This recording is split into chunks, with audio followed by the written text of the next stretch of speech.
Dear students, welcome in my YouTube channel. आज हम आपको वेक्टर अलजेब्रा स्टार्ट कर रहे हैं।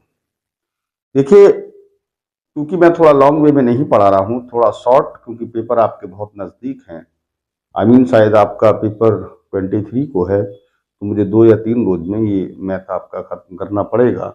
इसलिए मैं आपको इम्पॉर्टेंट क्वेश्चन के साथ साथ जो इम्पॉर्टेंट क्वेश्चन है पेपर की दृष्टि से, दूसरा इम्पॉर्टेंट टॉपिक, वही अब मैं आपको लूँगा। और उम्मीद है कि मुझे लगभग 23-24 साल हो गए इस फील्ड में, तो मैं उसका एक्सपीरियंस मेरा कहता है कि वो क्वेश्चन जो आ सकते हैं, इट्स माय ओपिनियन, मेरी अपनी सोच है, तो उन क्वेश्चन को ही मैं टच करते हुए चलूँगा। ठीक है, चलिए मैं स्टार्ट करता हूँ बिना किसी देरी के। देखिए, राशियाँ, सबसे पहले बात शुरू करें। राशियाँ क्या होती? राशियां 2 प्रकार की होती, एक होता है अदिश और एक होती है सदिश। अब अदिश सदिश का मतलब क्या है कि वे राशियां जिनको व्यक्त करने के लिए प्रमाण की आवश्यकता होती, परम दिशा की नहीं, जैसे दूरी है या मान द्रव्यमान है, तो ये कैसी राशियां हैं? अदिश है। इनको व्यक्त करने के लिए आपको मान चाहिए केवल। जैसे बाजार से मान लीजिए, लाइक एज हम बात करें, मान लीजिए बाजार से हमको फल लेके आना है। सपोज करिए आप लोग मान लीजिए एनी में कोई सब्जी लेके आते हैं, जो भी लाते हैं, मान लीजिए अगर आपसे कहा जाए आप आलू ले आइए, 5 किलो आलू ले आइए, तो इससे कोई मतलब नहीं। आप आलू से लाते, किसी घर से लाते, बाजार से लाते, किस दुकान से लाते, डायरेक्शन का कोई मतलब नहीं है। हमको केवल 5 किलो उसकी वैल्यू चाहिए, मतलब प्रमाण चाहिए। दूसरा, अगर सदिश की बात करें, तो जो प्रमाण है सदिश में क्या होता है कि प्रमाण के साथ साथ दिशा भी चाहिए। जैसे बल है, बल हम कहें 5 न्यूटन लगाइए, आप कहेंगे सर किधर को लगाना, तो मान तो चाहिए, उसके साथ साथ दिशा भी चाहिए। तो राशियां 2 प्रकार की हुई, अदिश और सदिश। सदिश राशियों को व्यक्त करने के लिए तीर का इस्तेमाल किया जाता है। जैसे मान लीजिए कोई 20 न्यूटन है, तो 20 न्यूटन को तीर से तो नहीं बना सकते, कोई बल है। तो हमने क्या किया, एक पैमाना मान लिया। एक पैमाना पैमाना क्या था कि माना 5 न्यूटन बराबर 1 सेंटीमीटर। अब आपने 4 सेंटीमीटर की लाइन खींच दी, और जिधर इसकी नुक है, उधर जो डायरेक्शन है उधर नुक कर दी। इस हिसाब से इसको डिनोट किया जाने लगा सदिश राशियों को। चलिए आगे बढ़ते हैं, समय का अभाव है, थोड़ा जल्दी भी करते हैं। अब हम बात शुरू करेंगे आपसे, अंग्रेजी में एक वर्ड होता पॉइंट, जिसे हम लोग हिंदी में कहते हैं बिंदु। क्या कहते हैं? बिंदु। बिंदु का अपना कोई मान नहीं होता। Point, it has not magnitude, it has not thickness, यानी इसका अपना कोई मान नहीं होता। लेकिन एक प्रॉब्लम है कि इसका तो कोई मान नहीं है, लेकिन कोई पूछ सकता है। एक होता है पोजीशन वेक्टर या स्थिति सदिश। क्या होता है? स्थिति सदिश। स्थिति सदिश का मतलब जो पोजीशन वेक्टर होता है, पोजीशन वेक्टर, स्थिति सदिश लाइक एज मैं आपको समझाने का प्रयास करता हूं। देखिए, जैसे कोई व्यक्ति है, माना एक व्यक्ति का ये घर है, यहाँ पर, यहां से उसको यहां आना है। अब वो यहां से यहां आया और यहां पर बैठ के कहने लगा मैं थक गया, तो कुछ लोग कहेंगे बताइए कि बैठे बैठे थक गया। कुछ लोग जो माइंडेड होंगे वो ये कहेंगे कि हाँ, कहीं से चल के आए।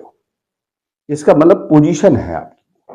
तो अगर किसी बिंदु के सदिश की बात की जाए एंड इसकी, तो इसको हम ओ ए से रिप्रेजेंट करेंगे, क्योंकि it's denote the distance from at origin. ये ओरिजिन से डिस्टेंस बताएगा। तो किसी की पोजीशन की वेक्टर की बात की जाए तो फिर वो ओ ए, जैसे माना पी की बात की जाए तो यू रिप्रेजेंट बाई ओपी। इसमें मैं आपको एक बात और जोड़ूं, एक होता है addition of vector. Addition of vector यानी सदिशों का जोड़ना। सदिश को कैसे जोड़ सकते हैं? जैसे एक सदिश आपका ये दिया है, दूसरा सदिश मान लीजिए इधर, ये बी है और ये आपका ए। जब सदिशों को जोड़ना होता है तो पहले वाले वेक्टर को लिख लेते हैं, दूसरे वाले वेक्टर को उस पहले वाले के मुंह पर लिख देते हैं, और इसकी पहले वाले का एंड दूसरे वाले के सिर को मिला देते हैं। ये रिजल्टेंट वेक्टर कहलाएगा। ये इनके योग के बराबर। ठीक है, याद रखिए जीने के दो रास्ते, एक आदमी दो रास्तों से जहां आएगा, एक एक रास्ते से आएगा तो वो उसका रिजल्टेंट कहलाएगा, यानी परिणामी वेक्टर कहलाएगा। जैसे आप इससे मत घबराइए, कोई वेक्टर यहां पर इतना है, ये इतना है, यहां पर माना ये है, ये बी है और ये सी है।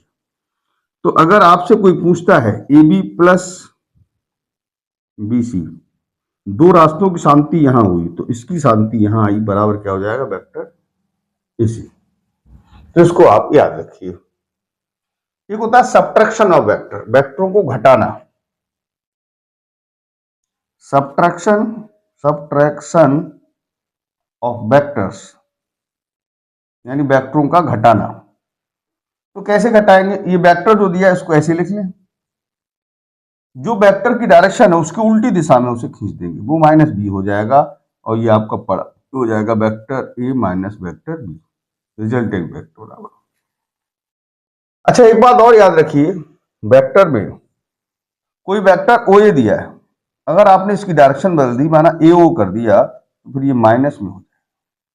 ठीक है, यहां तक शायद समझ में आपको आ गया हो। मैं समझता हूं आपकी पहली एक्सरसाइज समाप्त हो गई है। चलिए बुक की थोड़ा टेंशन है क्योंकि अभी देखिए पहला क्वेश्चन है आपका, एक्सरसाइज है 10.1, एक्सरसाइज है आपकी 10.1। पहला क्वेश्चन है, कह रहा है कि उत्तर से पूर्व में 40 किलोमीटर विस्थापन का किरण आरेख बनाइए। तो यहां पर आप देखिए, याद रखिए यहां से लेते ईस्ट वेस्ट नॉर्थ साउथ, यहां से 30 सेंटीमीटर, यहाँ 40 किलोमीटर है तो मान लीजिए 10 किलोमीटर बराबर 1 सेंटीमीटर, या सही है 1 सेंटीमीटर। तो 4 सेंटीमीटर की लाइन इस 30 अंश के कोण पर खींच देंगे और ये इसका जो आपकी रिक्वायरमेंट है वो आपकी उत्तर से पूरब की ओर 4 सेंटीमीटर की लाइन खींच देंगे, ये आपका हो जाएगा। ठीक है, अगला दूसरा क्वेश्चन है, उसमें कह रहा है अदिश और सदिश राशियां छठी। पहला दिया 10 केजी, केजी क्या का होता है, द्रव्यमान, द्रव्यमान कैसी राशि होता है, अदिश, तो आपको बताना है। 2 मीटर उत्तर दक्षिण, तो दूरी भी दी है, डायरेक्शन में है, तो राशि कैसी होगी, सदिश। आपको अदिश और सदिश राशि छांटनी है, मैं समझता हूं आप छांट सकते हैं। अगली बात करेंगे, क्वेश्चन नंबर 3 है, इसमें कह रहा है कि अदिश और सदिश राशियां श्रेणीबद्ध कीजिए। इसमें दिया है समय कालांश, तो समय कालांश कैसी राशि, अदिश। दूसरा है आपका दूरी, दूरी कैसी राशि, अदिश। ठीक है, वेग कैसी राशि है, सदिश है। और कार्य है, तो ये आप बता सकते हैं कौन सी राशि सदिश है कौन सी राशि अदिश है। ठीक है बेटा, तो चलिए अगला शुरू करते हैं। आपको एक डायग्राम दिया, क्वेश्चन नंबर 4, डायग्राम कुछ इस तरह है,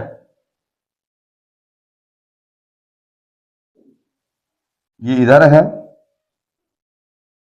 ये इधर है, इसका इधर है और इसका इधर। तो ये कह रहा है इसमें कि वर्ग दिया है समान, और समान सदस्य बताइए, सह आदिम सदस्य बताइए, सह सह आदिम। अब सह आदिम क्या होता है, देखिए जो एक ही बिंदु से शुरू होते हैं उन्हें हम सह आदिम कहते हैं। जैसे वेक्टर ए है, ये वेक्टर डी है, ये वेक्टर बी है, ये वेक्टर सी है। सहआदिम का मतलब एक ही शुरू होते हैं, तो ये वाला ए और डी है, तो कौन सा हो जाएगा, ए एंड वेक्टर डी। ठीक है, अब दूसरा कह रहा है समान सदिश बताइए। समान सदिश कौन से हैं, बी और डी, जिनकी लंबाइयां भी बराबर हैं और दिशा भी एक ही है, तो सेकंड का ऑप्शन हो जाएगा बी एंड डी। अगला कह रहा है सररेख है परंतु असमान है। तो आप देख रहे हैं एक ही दिशा में है लेकिन ये है अलग अलग डायरेक्शन, मतलब बराबर है लंबाई में लेकिन दिशाएं अलग अलग हैं, तो थर्ड का ऑप्शन हो जाएगा आपका ए एंड सी।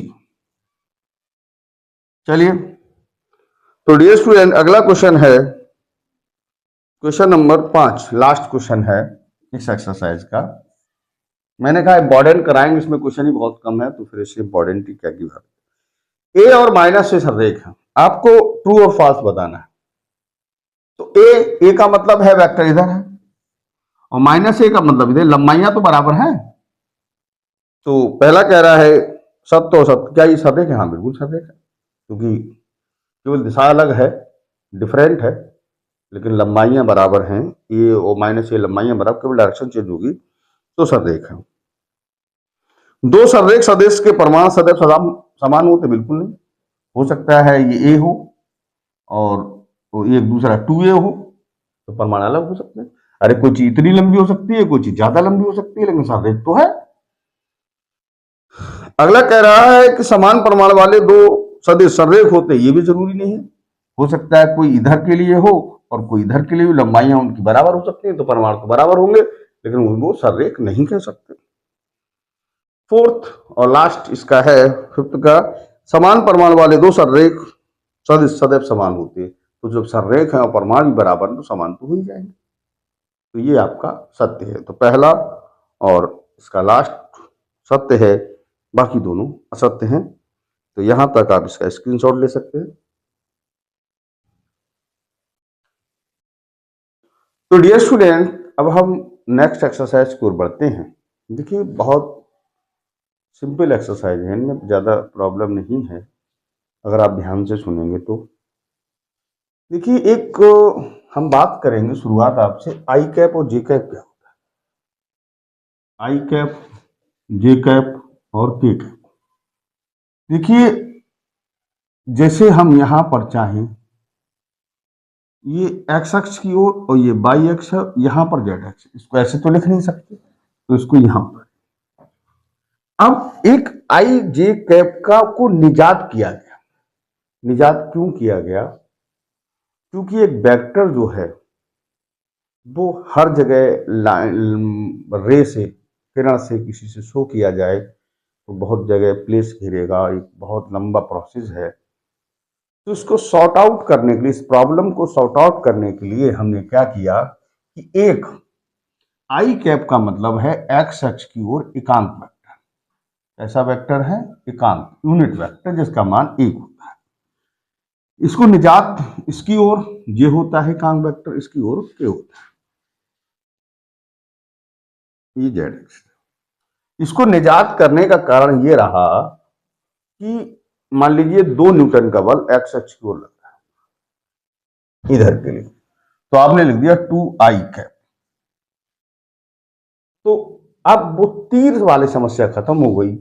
2 का बल है, आई माने एक्स अक्ष की ओर लग रहा है, आई का मान 1 है, इसलिए गुणा करने से मान तो वही रहेगा, लेकिन ये आपको डायरेक्शन इसकी रिप्रेजेंट कर रहा है। अगर ये वाई एक्स की ओर लग रहा होता तो 2j कह देते। अच्छा, फिर सवाल ये उठता है कि सर कहीं बीच में हो, मान लीजिए ये 2 है और ये 3 है, तो इसका नाम होता 2i प्लस 3j के। तो आई जे के आपको समझ में आ गया होगा। जब कोई वेक्टर इस प्रकार से ये एक्स एक्सिस से वाई एक्सिस जेड के बीच में कहीं है, मान लीजिए 2 3 उसका मान है, एक एक्स एक्सिस की 2 है, कहते हैं दिक्कनुपात, 3 है 4 है, तो उसको आप ले सकते हैं 2i प्लस 3j प्लस 4। तो मैं नहीं समझता इसमें कोई प्रॉब्लम है। आई जे के बहुत बड़ी चीज नहीं है, केवल उस प्रॉब्लम को सॉर्ट आउट करने के लिए, जल्दी करने के लिए, मतलब उसको छोटी जगह में लिखने के लिए एक्स एक्स की ओर एकांक सदिश आई कैप होता है, वाई एक्स की ओर जे कैप होता है और जेड एक्स की ओर के कैप होता है। तो इसलिए कहीं बीच में है तो आई जे कैप का इस्तेमाल करते हैं, जो जे के या के कोई दिक्कत। तो चलिए, माना कोई वेक्टर है, ये समझ में आ गया होगा। जैसे लिखा है 2i plus 3j plus 4k cap, इसका मापांक चाहिए। क्या चाहिए? मापांक। इंग्लिश में मॉडुलस या शॉर्ट में मॉड भी कहते हैं। ये एक वेक्टर हो जाएगा, तो रूट में इन तीनों का स्क्वायर करके आप ऐड कर सकते हैं इस प्रकार से। ये मापांक, अगर मान लीजिए हम माइनस हो जाए तो कोई दिक्कत नहीं, हम माइनस, तो इसे हम मापांक कहते हैं। ठीक है, अब बात चलेगी यूनिट वेक्टर की। एकांक वेक्टर क्या होता है? देखें, एकांक वेक्टर, माना ये वेक्टर इसकी और एकांक वेक्टर चाहिए, तो किसी वेक्टर की तरफ एकांक वेक्टर निकालने के लिए उस वेक्टर को उसके मॉड से डिवाइड करें। जब किसी वेक्टर को उसके मॉड से डिवाइड करेंगे तो वो यूनिट वेक्टर में कन्वर्ट हो जाएगा। यहां तक मैं समझता हूं आपको समझ में आ गया होगा। अभी मैंने इससे पहले आपको समझाया था कि पोजीशन वेक्टर बहुत इंपॉर्टेंट चीज है, थोड़ा ध्यान से देखेंगे। पोजीशन वेक्टर मैंने कहा था point it has not magnitude, इसका कोई मान नहीं होता, लेकिन पोजीशन वेक्टर जब आपको दिया गया है तो फिर किसी बिंदु के विषय में मैंने कहा इट्स फ्रॉम एट ओरिजिन, जैसे माना यहाँ है, यहाँ से इसको रिप्रेजेंट करना है, you represent by A nought A O and this is point B है, तो दिस रिप्रेजेंटेड बाई ओ। अभी हमने आपसे बात की थी और बात में मैं कह रहा था, माना ये पॉइंट ओ है, यहां पर एक बिंदु ए है और किसी व्यक्ति ने कहा ओ ए का स्थिति सदस्य, तो आपने कहा ओ। यहां बी है तो बी के स्थिति सदस्य की बात करो तो आप क्या कहेंगे, ओ बी। आपको निकालना ए बी। ए बी का मतलब जीने के दो रास्ते मैंने बताए थे, आप यहां से यहां आए, हम ऐसे करके यहां आएंगे, यानी A O plus O B. Dear students, हमारे पास ओ ए का मान है तो इसे हम माइनस कर देंगे तो वेक्टर की डायरेक्शन बदलेगी तो माइनस आ जाएगा। यह आपका ओ बी। तो डियर स्टूडेंट, इसको आप ऐसे भी लिख सकते हैं ओ बी माइनस ओ ए। मैं नहीं समझता यहां तक आपको कोई दिक्कत है। एक आप सामान्य भाषा में कह सकते हैं, अगर पी क्यू निकालना हो तो पीछे वाला क्यू है तो ओ क्यू कर ले माइनस ओ पी कर ले, यानी पीछे वाला माइनस आगे वाला। अगर किसी बिंदु का सदिश दिया जाए तो आप उसको कैसे निकालेंगे, तो उसे रिप्रेजेंट करेंगे ओ ए से, ओ बी से, ओ सी, जिससे आप रिप्रेजेंट कर सकते हैं। अगर पी क्यू निकालना है तो पीछे वाला पहले और आगे वाला माइनस बाद में करें। मैं नहीं समझता कि आपको यहां तक कोई दिक्कत है। चलिए अब हम अगले क्वेश्चन की ओर बढ़ते हैं। ये शायद समझ में आपको आ गया होगा, एक्सरसाइज भी आपको समझ में आ जानी चाहिए मेरे हिसाब से। इसमें एक और रह गया हुआ दिक् अनुपात, वो मैं आपको भी लेता हूं। देखिए डियर स्टूडेंट्स, अब क्वेश्चन की ओर बढ़ते हैं हम लोग। क्वेश्चन में जैसे आपसे कह रहा है कि परमाण ज्ञात कीजिए, पहला क्वेश्चन है, पहले में ए बराबर दिया, ये कह रहा है आई प्लस जे प्लस के का परमाण ज्ञात कीजिए। तो वेक्टर ए का मॉड, इसके आगे 1 लिखा है तो 1 का स्क्वायर प्लस 1 का स्क्वायर प्लस 1 का square, it means 1 plus 1 plus 1 यानी √3। यहाँ मात्रक लिख सकते हैं कि पता नहीं किस में है, मीटर या सेंटीमीटर या डेसीमीटर। ऐसी बी दिया सी दिया तो कोई दिक्कत आपको नहीं। अगला क्वेश्चन कह रहा है, चलो वो भी कोई खास नहीं है। देखिए हम लोग क्वेश्चन की ओर बढ़े, मैं ये चाहता हूं आपको समझ में आना चाहिए, जो पेपर की दृष्टि से इंपॉर्टेंट, हम उसकी तरफ ध्यान दें। जैसे क्वेश्चन नंबर, इस एक्सरसाइज का क्वेश्चन नंबर 6 है, A is equal to given है आपके पास I minus 2j plus K cap, vector B दिया है -2i plus 4j plus 5k cap, vector C दिया है i -6j -7k। आपसे पूछा गया है i -2j प्लस के, बी है -2i plus 4j plus 5k, और ये आपका i -6j -7k। आपसे इस क्वेश्चन में पूछा गया है इनका योग ज्ञात कीजिए, यानी vector A plus vector B plus vector C आपको ज्ञात करना है। कोई दिक्कत नहीं, vector A plus vector B plus vector C, एक ही वैल्यू है i -2j plus K cap, bracket लगा सकते हैं कोई दिक्कत नहीं, प्लस अगला है -2i plus 4j plus 5k cap, और आपको सी दिया है i -6j -7k cap. I minus 2j plus K cap minus 2i plus 4j plus 5k plus I minus 6j minus 7k cap. Minus 2i I plus का तो 0i रह गया। जे की बात करें, ये 4 है, ये 8 हो गया, माइनस का 4j कैप रह गया। अब के की बात करें तो यहाँ के है 6, 5 1 6 7 माइनस का के कैप। ये आपका आंसर हो जाएगा। अगर इसका मॉड चाहिए तो आप इसका मॉड निकाल सकते थे। मैं नहीं समझता कि आपको कोई इसमें प्रॉब्लम है। चलिए डियर स्टूडेंट्स, आगे बढ़ते हैं। ये कह रहा है एक वेक्टर आपको दिया है। अगला क्वेश्चन है, ये इस क्वेश्चन में क्वेश्चन नंबर शायद 7 है। ये कहना चाहता है ये वेक्टर ए इक्वल टू आपको गिवन है आई प्लस जे प्लस 2k कैप। आपसे कह रहा है कि एकांक सदिश बताइए। तो ये कैप बराबर होता है किसी वेक्टर को से मॉड से डिवाइड करा दीजिए, तो आई प्लस जे प्लस 2k कैप यहाँ हो जाएगा इसके आगे 1 का स्क्वायर प्लस 1 का स्क्वायर प्लस 2 का स्क्वायर। आई प्लस जे प्लस 2k कैप अपॉन हो जाएगा √1 प्लस 1 प्लस 4, यानी आई प्लस जे प्लस 2k कैप अपॉन √6, या ज़्यादा आप करें तो 1/√6 आई कैप 1/√6 जे कैप प्लस 2/√6 के कैप। ये आपका आंसर हो जाएगा। आप इसका चाहें तो स्क्रीनशॉट ले लें।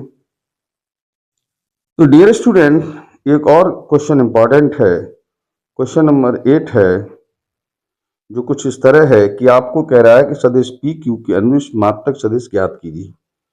तो पहले क्यू का सदिश दिया है, तो मैंने कहा नहीं पी का दिया है, तो इसको रिप्रेजेंटेड बाई आप ओपी से रिप्रेजेंट करेंगे। आई प्लस 2j प्लस 3k। क्यों 1, 2, 3 दिया है। अब क्यू क्यू है 4 5 6, क्यू बराबर दिया है 4i cap plus 4 5 6 4i cap 5j cap plus 6k cap. कह रहा है पी क्यू की दिशा में मात्रक सदिश बताइए। चलिए कोई दिक्कत नहीं है, चलते हैं अपन। मैंने आपको बताया था पी क्यू अगर निकालना है तो पीछे वाला माइनस आगे वाला आपको करना पड़ेगा। 4i cap 5j cap 6k cap minus I plus 2j 4i plus 5j plus 6k minus I minus 2j minus 3k। 3i रह गया, 3j रह गया और 3k रह गया। ये पी क्यू। इसकी दिशा में मात्रक सदिश चाहिए तो पहले इसका मॉड ले लीजिए। मॉड हो जाएगा 3 का स्क्वायर प्लस 3 का स्क्वायर प्लस 3 का स्क्वायर। 3 3 9, 3 3 9 और 3 3 9, ये 27 हो गया, या 9 3 27, 3√3 का। डियर स्टूडेंट, क्वेश्चन आपसे पूछ रहा है, क्वेश्चन कह रहा है मात्रक सदिश बताइए, तो इसका मतलब है पी क्यू कैप। तो वेक्टर पी क्यू को आप पी क्यू मॉड से डिवाइड करा दीजिए, तो आपको दिया है 3i cap 3j cap 3k cap over 3√3। आप चाहें तो 3 कॉमन लेके काट सकते हैं। आई प्लस जे plus K cap over 3√3, 3 cancel हो गया। आई प्लस जे प्लस के कैप बराबर √3, ये आंसर, या 1/√3 आई कैप कर सकते, ये भी सही है। डियर स्टूडेंट्स, अब मैं और एक इंपॉर्टेंट क्वेश्चन की ओर बढ़ रहा हूं। अधिकतर आपसे पूछा जाता दिक्कोज्यायन ज्ञात करो। तो देखिए दिक्कोज्यायन निकालने के लिए सबसे बिंदास तरीका है, निकाल सकते हैं। वैसे अगली एक्सरसाइज में होना चाहिए दिक्कोज्यायन। क्वेश्चन देखें, क्वेश्चन नंबर 12 है आई प्लस 2j प्लस 3k। मान लीजिए वेक्टर ए। अब दिक्कोज्याय चाहिए, तो दिक्कोज्याय के लिए देखिए यहां इसके आगे लिखा है, इसको E1 कह सकते हैं, A2 2 है, A3 आपका 3 है। तो L बराबर या कॉस अल्फा ले लीजिए, कॉस अल्फा, या रुक जाएगी, पहले मॉड ए निकालिए। क्या हो जाएगा, A1 square plus A2 square plus A3 square, 1 का स्क्वायर प्लस 2 का स्क्वायर प्लस 3 का square, 1 plus 4 plus 9 under root 14। Dear student, cos alpha बराबर होता है A1 अपान मॉड ए, यानी हो गया 1/√14। यहां तक आप शायद सही सुन रहे हैं।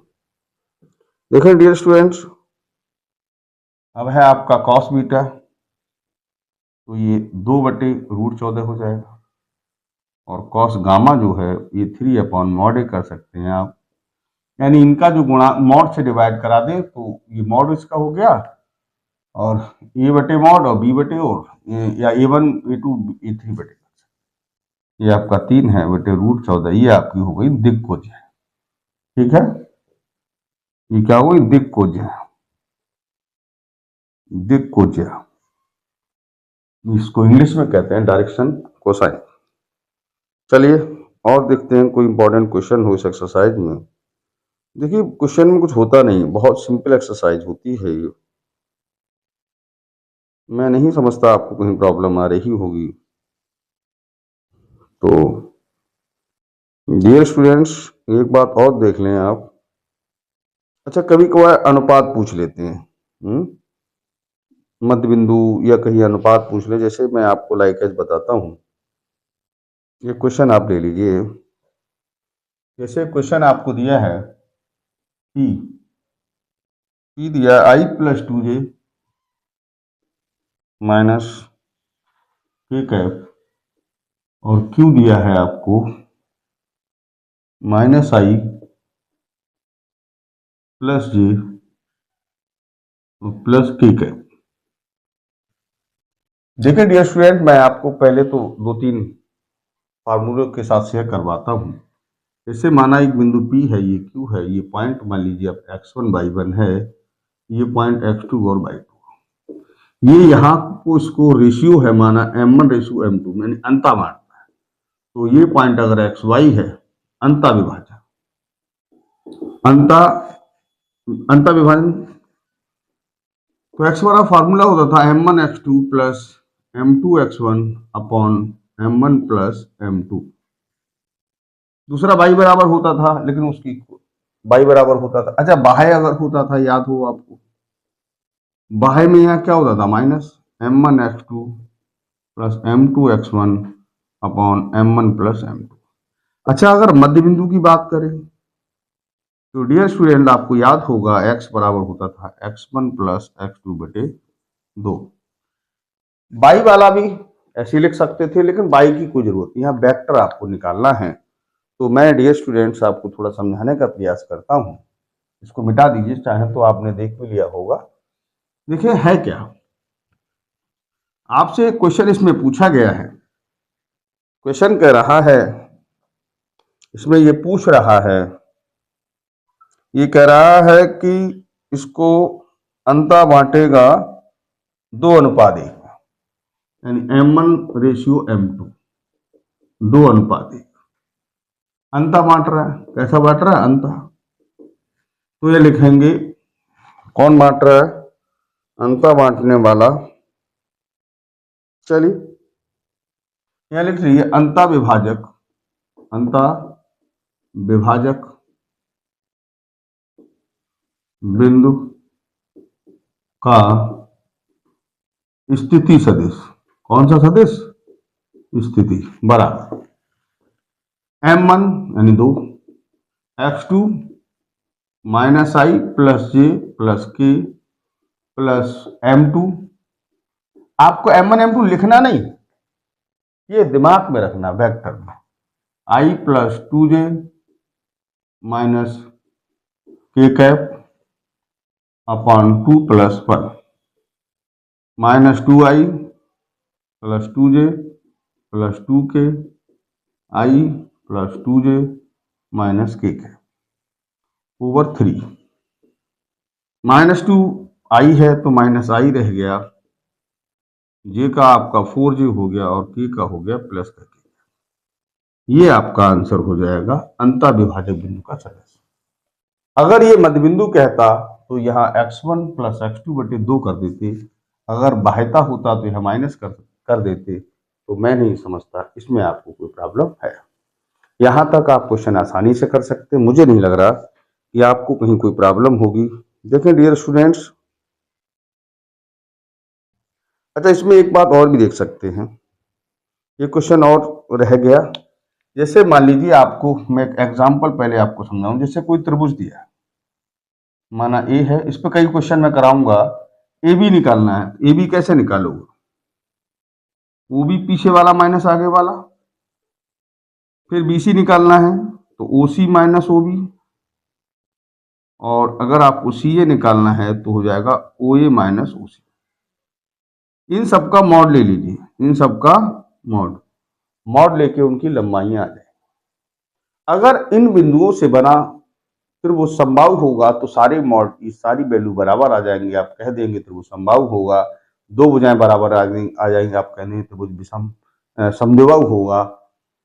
और दो भुजाओं का स्क्वायर किसी एक भुजा के स्क्वायर के बराबर होगा तो आप कह देंगे त्रिभुज समकोण होगा। तो आपको आ सकता है दिखाइए कि दिए गए शीर्ष दिए गए सदिश एक समबाहु त्रिभुज के शीर्ष हैं, तो या एक समबाहु त्रिभुज की स्थिति सदस्य हैं, तो आप ए बी बी सी सी ए निकाल लेंगे, सबका मॉड निकाल लेंगे, और अगर सब बराबर आती हैं तो आप कह देंगे समबाहु त्रिभुज के स्थिति सदस्य हैं। अगर दो भुजाएं बराबर आ गई आप कह देंगे समद्विबाहु त्रिभुज की स्थिति सदस्य हैं, और अगर दो भुजाओं के वर्गों का योग एक भुजा के वर्ग के बराबर आ जाए आप कह देंगे कि समकोण त्रिभुज के शीर्ष हैं या स्थिति सदस्य हैं। तो डियर स्टूडेंट, मैं समझता हूँ आपने पढ़ाई तो की होगी, मैं आपकी धूल को हटाने का प्रयास कर रहा हूँ, और मैं फर्स्ट ईयर का अभी स्टार्ट करूँगा अप्रैल में, और बिल्कुल 1 बाई 1 क्वेश्चन और थ्योरी को इतना मेंटेन, इतनी वेल कहते हैं ना वेल एक्सप्लेशन, वेल डिफाइन करूँगा बहुत अच्छी तरह से, जो आपको कहीं से कोई दिक्कत नहीं आएगी। तो आप चाहें तो इसका स्क्रीनशॉट ले सकते हैं।